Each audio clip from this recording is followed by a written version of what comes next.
Hello, I'm Kat and I'm a youth worker at Upper Hutt Baptist Church. I'm just going to answer some questions about what we do. I think at Upper Hutt Baptist, the steps that we take would definitely be a lot of the training and stuff that we do with our young people. We offer leadership training for people who are already leaders within our youth program, or people who want to be leaders or anything like that, or they just want to do more about what we do and why we do it. And so that's one way we build their confidence, is kind of giving them a real ownership for what we do. I don't know, I think when you're given responsibility you get a real confidence as well. Often you can rise to the challenge, and it's the fact that someone else is believing in you and believing that you have potential is huge for young people. As staff at Upper Hutt Baptist, we meet with individuals, so we meet with one-on-one with young people. So I'll meet with the girls, and Paul, my boss, our youth pastor, will meet with the younger guys, and encouraging them in their walk with God and stuff like that. So it's kind of, they're always getting built on, and their confidence is being built on. Not that long ago, I was really kind of concerned about the whole self-worth thing with girls, and how girls, teenage girls, don't value themselves. So I did like a little bit of a series in the small group that I run, just kind of really working with them and just teaching them about, you are worth something and you do have a value. I think with our relationships with our young people, it's again coming back to that whole spending one-on-one time with them and just letting them know that we really do care about them and we really do value them, and that we want to spend time with them, that we're not just running a youth program for them to attend, that we want to get a certain number of young people and they're just a number, but that we value each individual and we do really love them. And I love our young people. I love spending time with them, and they're all different and they're all incredible. They're not a number, they're all special. Yeah, they're awesome, and I wouldn't trade it at all, what I do. Families is like a real difficult one, I think, in our particular situation. But I think it will be in any youth organisation. But we're also involved with we run a youth program in Timberley, which is just out of Upper Hutt. For that, we had to, a way that we instantly connected with the families was that the parents had to sign the forms to allow their kid to come. That was both a gift and a blessing, and I don't know, a barrier, because we didn't get as many numbers when we first started out because parents don't want to have to put in an effort to sign a form for their kids. With parents, I try to make a real effort, because parents spend a lot more time with their young people than we do. We spend a few hours a week, if that, with their kids, but they spend hour after hour with them. Yeah, so I think there is real value in spending time with the families of young people. It's a great way to get the parents on board with what you're doing and really supporting what you're doing. I remember one time I went to pick up a girl to bring her along to our youth program. Her mum wanted to meet me, and I was totally shocked, because parents, they usually just drop their kids and go, but I was going to pick up this girl, which I don't always do. I think it's really influential parent to know that they're not just handing their kid off to a crazy person, but also for the kid that it's like, I don't know, you get to see where they come from, their parents are like, and it's often the parents are the reason why the kids are the way that they are. Something we're focusing on a lot with our leaders at the moment, our leaders are quite young, something we're really reinforcing with them as we're kind of developing them as leaders is that the reason they come is to lead at the events, getting them to wrestle with why they come, because we are totally against our leaders coming for themselves. That's really not what we're about. So that they can spend time with each other, because a few of them are friends and get on quite well, which is fine.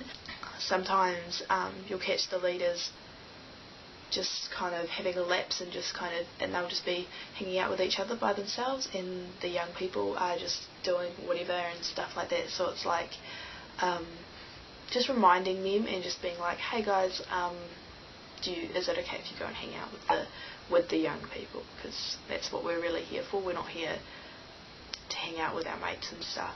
modelling the kind of leadership that you want to see. You want your leaders to be compassionate, you have to be compassionate to them as well. Approach them with love. So, and then it trickles down into your leadership, and then in turn into your young people as well. We have two kind of aspects to our program, our Part Baptist, and the first is we do our social events, which are on a Friday night, and they're about 2 hours, a small group, so like a study. Something that's come up with the young people that they can really discuss and wrestle with, and that's on a Sunday night for a few hours as well.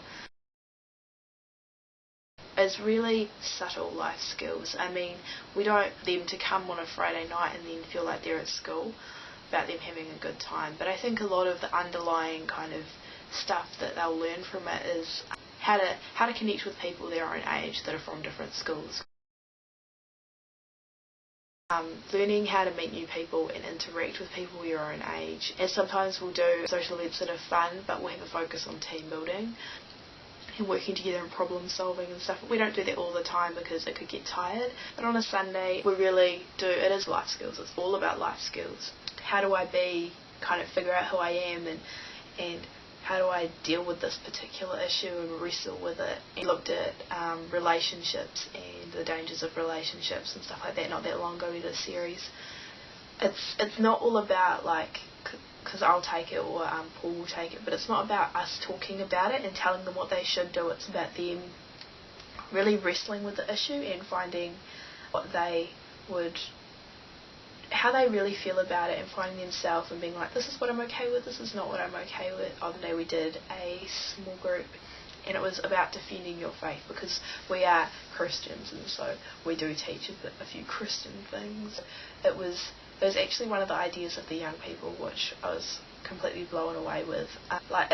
If you're in a classroom, and this happened to this young person, to this girl, she was in a classroom and they all started talking about different religions and arguing and stuff, and she really had to kind of sit there and just listen, because she was like, I don't know how to defend my belief.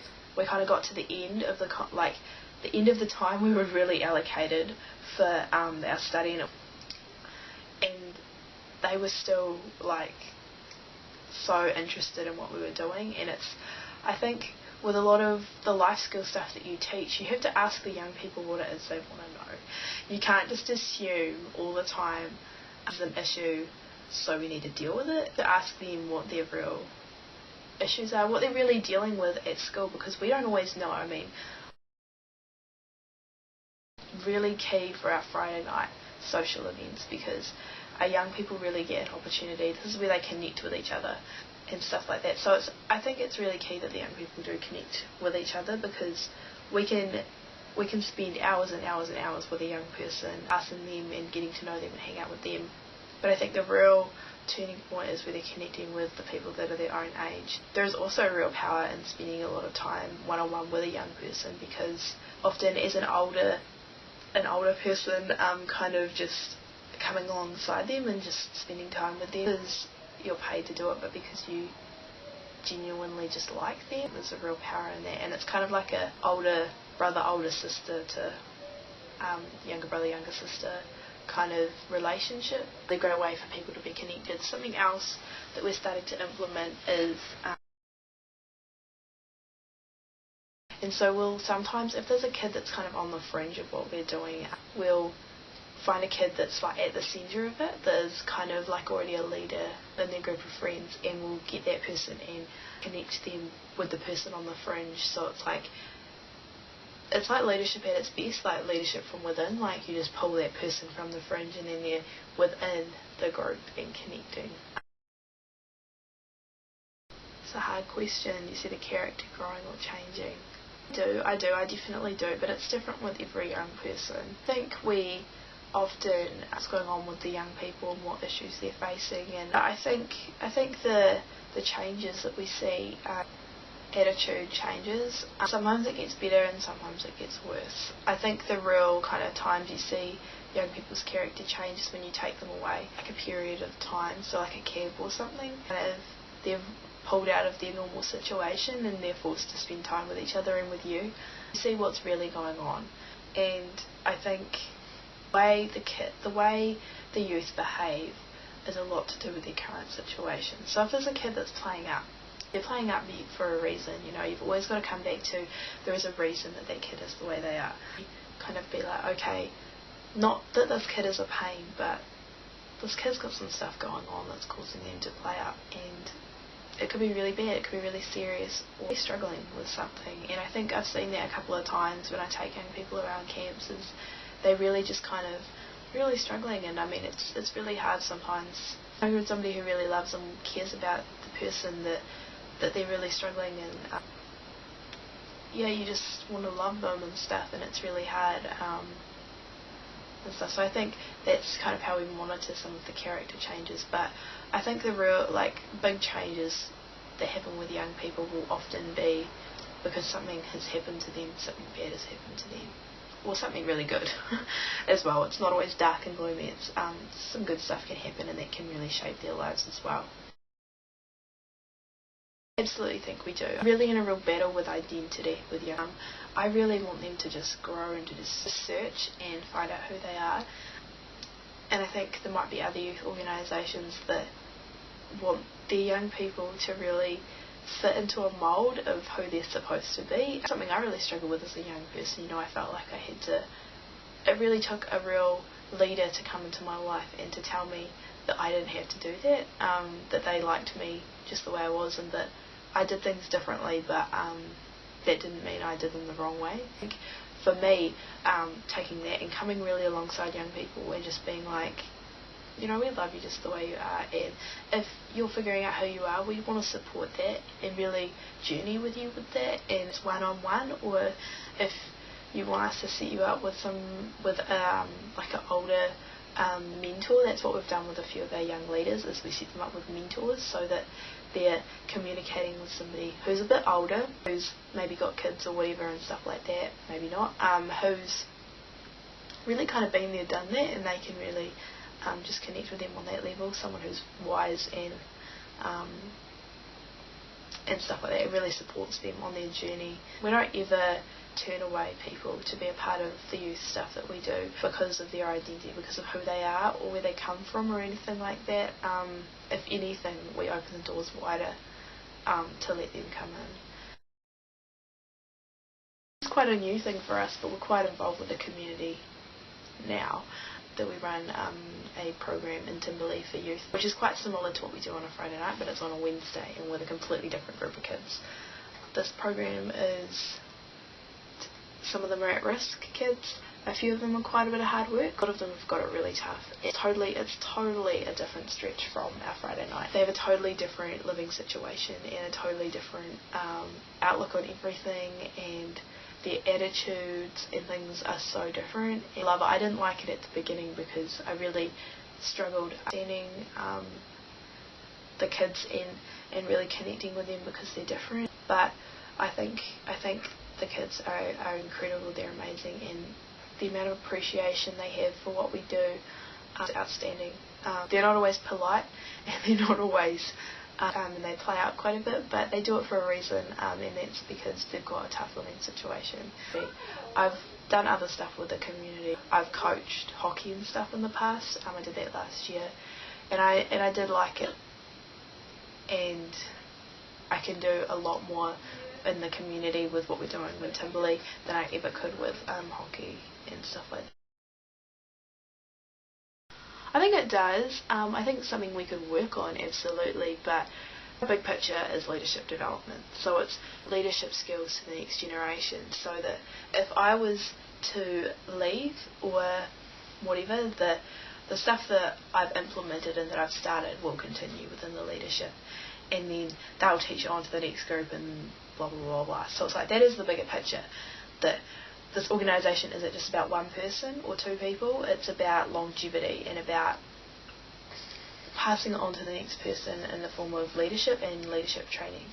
So in a couple of weeks I'm taking our leaders and our potential leaders away for a leaders retreat to really look into the future, and not just to see out the end of the year, but to see out the next couple of years. So it's really including our young people in part of the bigger picture, and really, again, I've talked about this before, but asking them what they want. to learn about in our small groups, the life skills stuff, what kind of social events they want to do, what kind of fun stuff they want to be a part of. And something we really started really recently, is having young people running events for their friends, like social events. So within that, the young people are running events for their peers, so it's like they're part of the bigger picture because they are the bigger picture. And a youth organisation is nothing without the young people, so we absolutely love them, and they're the future. They are the bigger picture, and we value them a huge deal. We could probably tell them that more, absolutely. That's kind of how we roll.